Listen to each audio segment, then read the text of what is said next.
అందరికీ నమస్కారం అండి. ఈరోజు వీడియోలో మా ఇంటి వినాయక చవితి అలాగే నిమజ్జనాన్ని కూడా చూసేద్దాం. చూడండి, ఇలా నేనైతే మట్టి వినాయకుని అయితే తెచ్చుకున్నాను.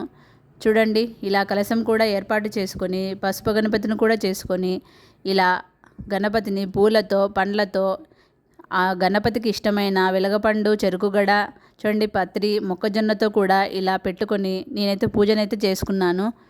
చూడండి, అలాగే నిమజ్జనం కోసం అయితే ఇలా ముగ్గు వేసుకొని దానిపై కొద్దిగా కుంకుమ పసుపు వేసి అలాగే టబ్బు కూడా పెట్టి అందులోనే కొద్దిగా వాటర్ కూడా పోసి అందులో కొద్దిగా కుంకుమ పసుపు అలాగే ఇలా పూలతో అలంకరించుకున్నాను. చూడండి, ఇలా అలంకరించుకున్న తర్వాత మనం వినాయకుని తీసుకొచ్చి అందులో వేసుకోవాలి.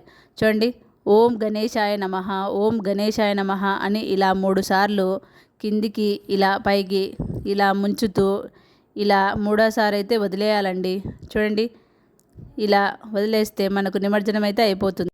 ఇలా నిమజ్జనం చేసుకున్న తర్వాత ఆ వాటర్నన్నిటినీ ఇలా మీ ఇంట్లో ఉన్న పూల మొక్కలకైతే వేసేసుకోండి.